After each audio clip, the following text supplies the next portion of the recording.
April 9 నుంచి మే 8 వరకు క్రోధినామ సంవత్సర చైత్రమాస ఫలితము ధనుర్రాశి వారికి. ఈ ధనుర్రాశి వారికి ఈ చైత్రమాసంలో అనగా ఏప్రిల్ నెలలో అలసత్వము, దేహజాడ్యము అంటారు. అంటే సోమరితనము వచ్చేటువంటి అవకాశాలున్నాయి.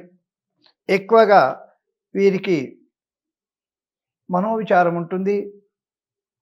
బంధుమిత్రాదుల వల్ల కలహాలు ఏర్పడేటువంటి అవకాశం ఎక్కువ ఉంది. చంచల బుద్ధి, స్థిరత్వం ఉండదు ఈ నెలలో.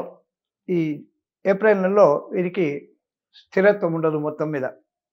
కానీ మొదటి వారంలో ధనలాభం ఉంటుంది, ఆరోగ్యం బాగా ఉంటుంది. అదేవిధంగా ఇష్టకార్య సిద్ధి, సుఖము,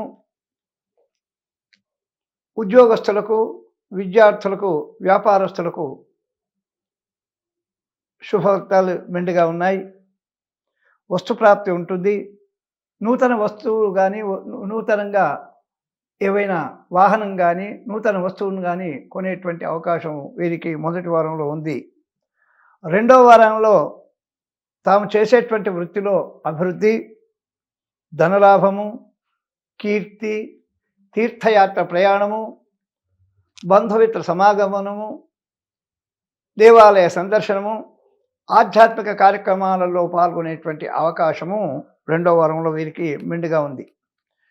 మూడవ వారానికి ధనవృద్ధి, మృష్టాన్న భోజనము, పరివారం వల్ల సౌఖ్యము, సంపద, మరి ధనవృద్ధి, ఈ విధంగా మూడవ వారం కూడా వీరికి శుభాన్ని చేకూర్చేటువంటి అవకాశం ఉంది. నాలుగవ వారంలో కూడా ఈ ధనురాశి వారికి సకల శుభాలను కూడా జరిగేటువంటి అవకాశం ఉంది.